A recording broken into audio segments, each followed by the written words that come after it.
الحمد لله نحمده ونستعينه ونستغفره ونؤمن به ونتوكل عليه ونعوذ بالله من شرور أنفسنا ومن سيئات أعمالنا من يهده الله فلا مضل له ومن يضلل فلا هادي له ونشهد أن لا إله إلا الله وحده لا شريك له ونشهد أن سيدنا وسندنا وحبيبنا وشفيعنا ومولانا محمدا عبده ورسوله أما بعد فأعوذ بالله من الشيطان الرجيم بسم الله الرحمن الرحيم وَلَقَدْ يَسَّرْنَا الْقُرْآنَ لِلذِّكْرِ فَهَلْ مِن مُّدَّكِرٍ صدق اللہ العظیم۔ اسٹیج پر جلوہ افروز علماء کرام اور معزز سامعین اعظم، اس وقت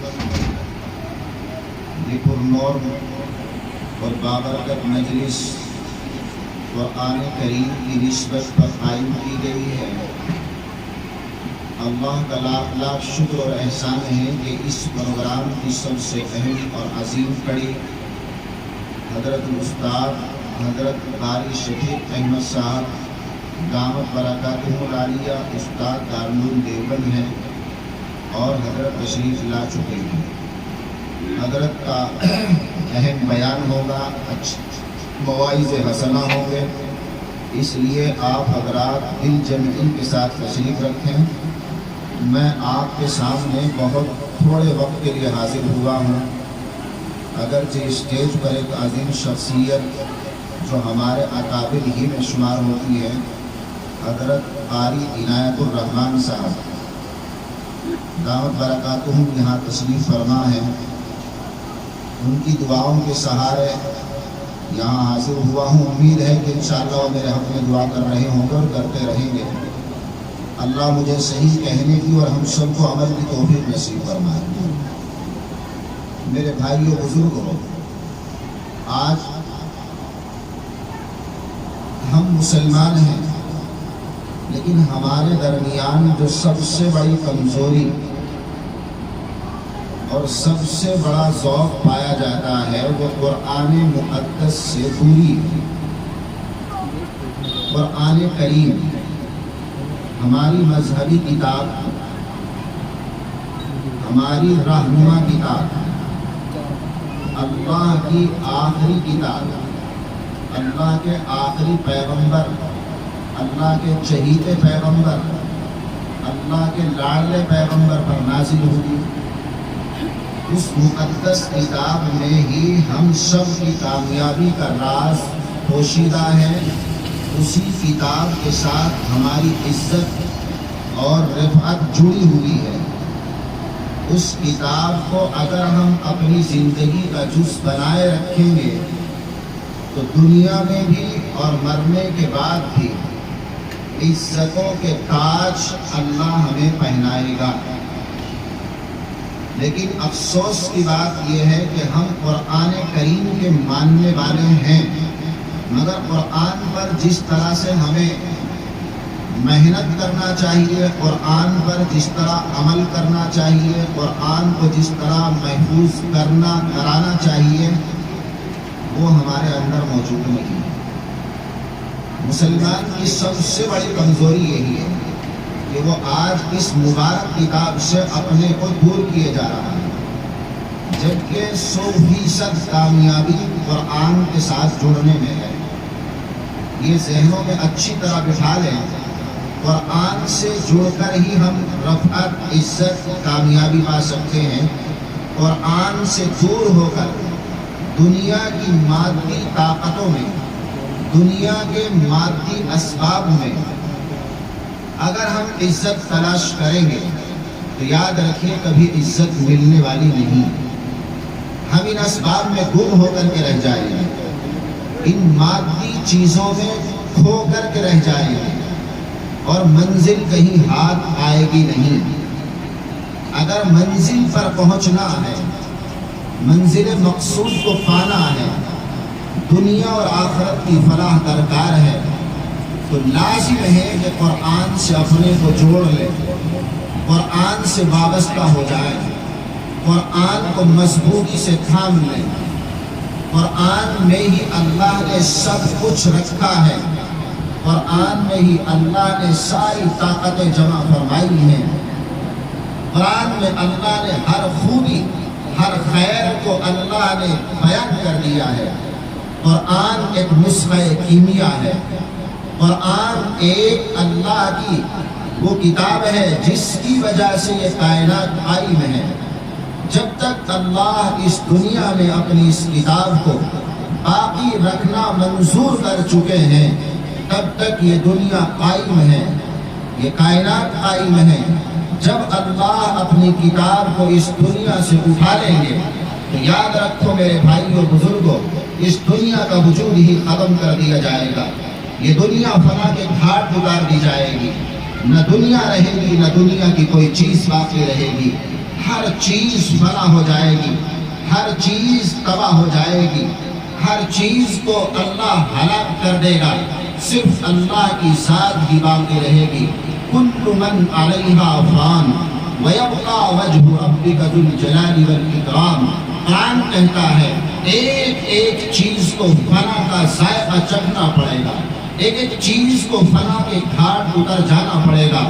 باقی رہنے والی ذات اگر کوئی ہے تو وہ میرے اور آپ کے اور پوری کائنات کے خالق و مالک اللہ وحدہ لا شریک لہ کی ذات ہے، جو ہمیشہ سے ہے، ہمیشہ رہے گی، اس پر کبھی فنا طاری ہوا ہے نہ ہو سکتا ہے۔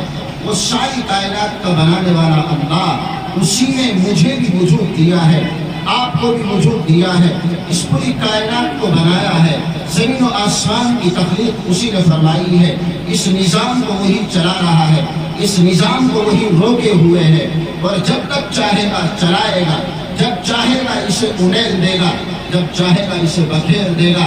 میرے بھائیوں بزرگوں، اگر ہمیں دنیا میں اور مرنے کی بعد کی زندگی میں کامیابی چاہیے، کامرانی چاہیے، تو ہمیں قرآن پر آنا ہوگا، قرآن سے وابستہ ہونا پڑے گا، قرآن سے جڑنا پڑے گا۔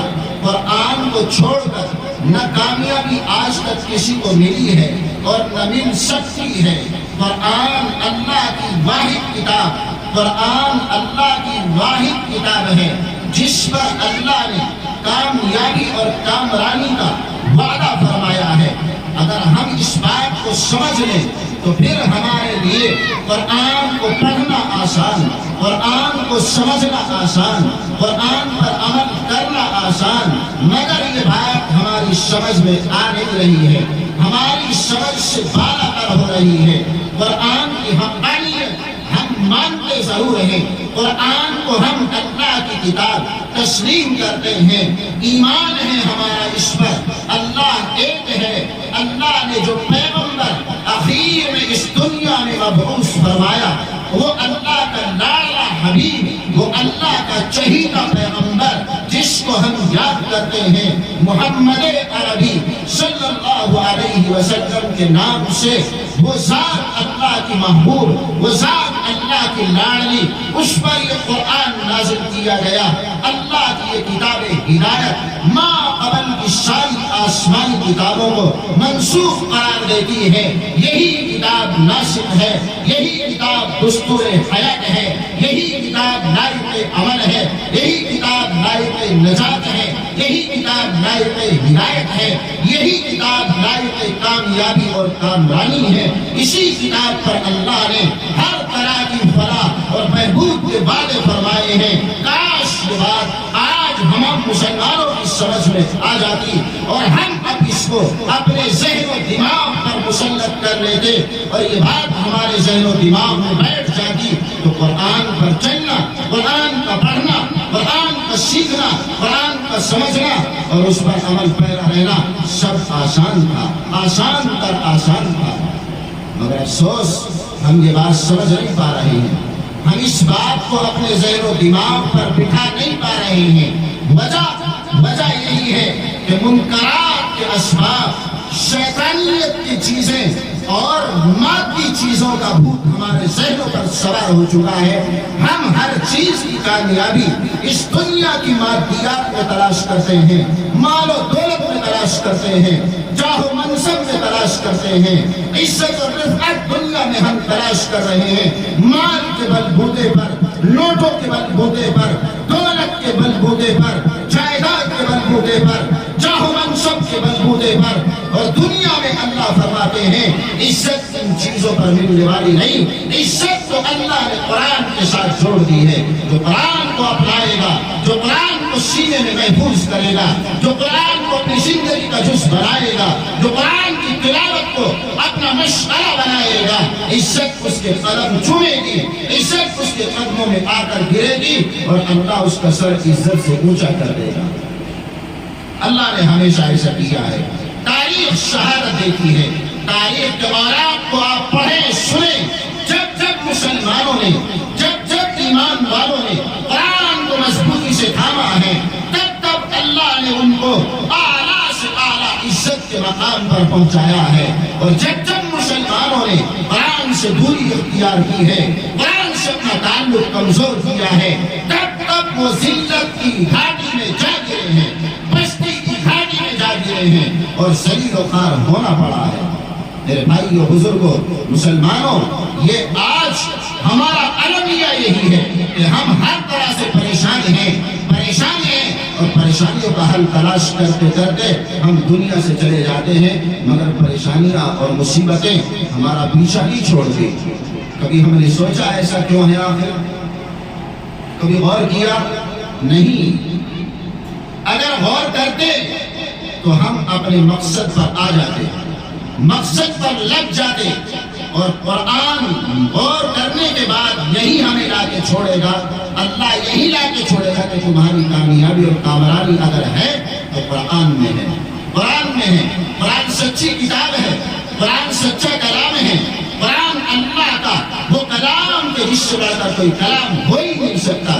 کلام الملوک ملوک الکلام، یہ قرآن اللہ کا کلام ہے، بادشاہوں کے بادشاہ کا کلام ہے، خان کے شہنشاہوں کے شہنشاہ کا کلام ہے، اور اللہ کے کلام کو بھی شہنشاہیت حاصل ہے۔ سب سے اعلیٰ سب سے ارفع اللہ کی ذات، اللہ کی ذات سے یہ کلام نکلا ہے، اللہ کی صفت ہے کلام اللہ، اللہ کی ذات سب سے اعلیٰ، اللہ کی ذات سب سے ارفع۔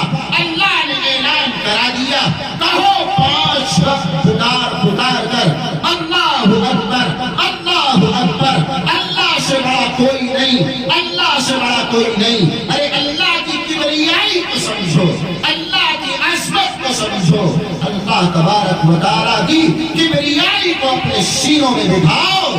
اسی ذات اکبر سے یہ قرآن نکلا ہے، یہ کلام اللہ نکلا ہے، اس کی ذات سے صادر ہوا ہے۔ اس کلام کے اندر بھی کبریائی ہے، اس کلام میں بڑائی ہے، اس کلام میں عزت ہے، اس کلام میں رفعت ہے، اس کلام کے اندر اللہ نے بلندیاں رکھی ہیں۔ جو اس قرآن سے جڑے گا، جو اس کلام کو اپنائے گا، اللہ اسے بھی اونچا کر دے گا، اللہ اسے بھی عزت عطا فرمائے گا، اللہ اس کو بھی رفعت اور بلندی کے مقام پر فائز فرما دے گا۔ یہ یقین دل میں بٹھائیے، اس یقین کو جگہ دیجئے، اپنے سینوں میں، اپنے دماغ میں، اپنے ذہنوں میں پیوست کیجئے اس حقیقت کو، اس حقیقت کو سمجھیے۔ آج ہم اس حقیقت کو سمجھ نہیں پا رہے، اس لیے قرآن پڑھتے نہیں ہیں، قرآن سیکھتے نہیں ہیں، اور قرآن اپنے بچوں کو سکھانا ضروری بھی نہیں سمجھ پا رہے ہیں۔ اہمیت جا رہی ہے، عظمت نکل رہی ہے۔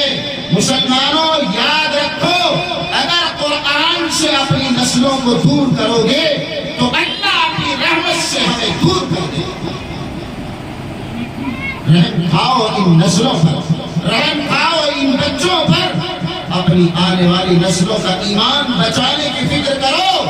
اگر ان کا ایمان خدا نخواستہ خطرے میں پڑ گیا، کل قیامت کے دن یہ سامنے اللہ کے کھڑے ہو جائیں گے اور ہمارا گریبان پکڑ لیں گے اور ہم جواب نہ دے سکیں گے۔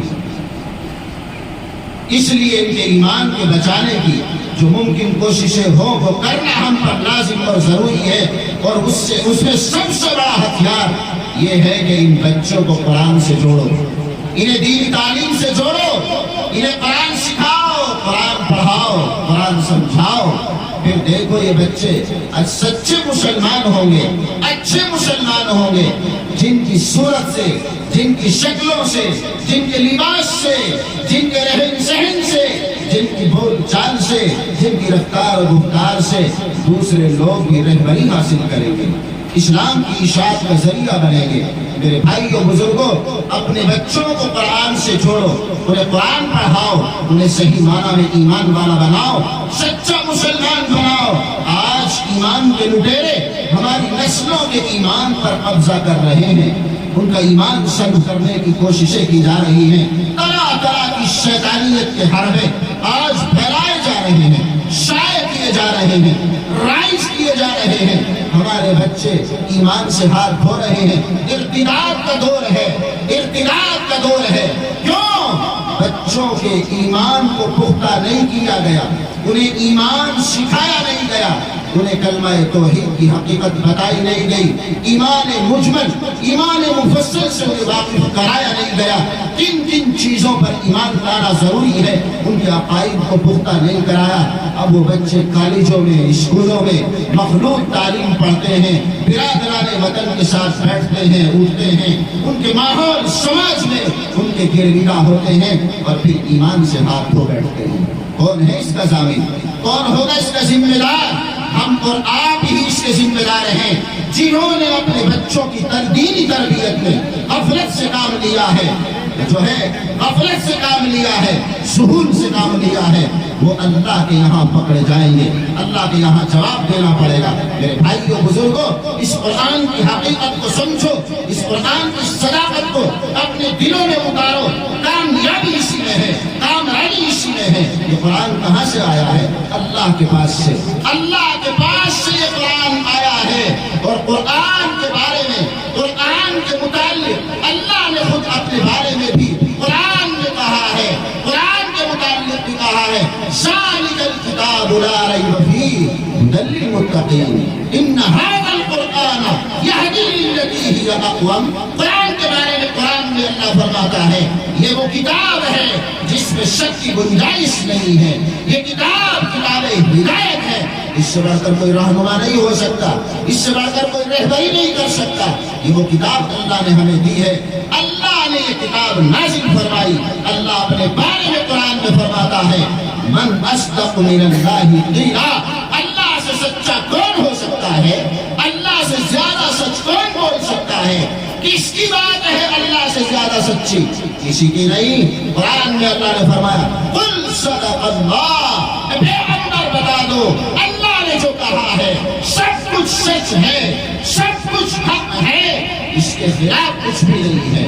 اللہ کا ہر قول، اللہ کا ہر حکم سچ اور حق ہے، اس میں ذرہ برابر تبدیل نہیں، ذرہ برابر تغیر نہیں۔ اللہ کے یہاں باتیں بدلی نہیں جاتی ہیں، اللہ کے یہاں باتیں بدلی نہیں جاتی۔ اللہ نے جو کہہ دیا وہ سچ اور حق ہے، اس کا ماننا ضرور ہے۔ کتاب اللہ کی طرف سے، کتاب سچی، اللہ سچے۔ اللہ قرآن میں اپنی صداقت کا اعلان کر رہے ہیں۔ جس فرشتے کو اللہ نے قرآن کے نعرے پر معمور کیا، اس فرشتے کا وصف، اس فرشتے کی حیثیت، اس فرشتے کا مقام وہ قرآن میں بیان کیا گیا ہے۔ قرآن میں اللہ فرماتے ہیں ذی قوۃ عند ذی العرش مکین مطاع ثم امین۔ قرآن کہتا ہے چھوٹا موٹا کوئی فرشتہ، کمزور فرشتہ، بے وقت فرشتہ قرآن لانے پر معمور نہیں۔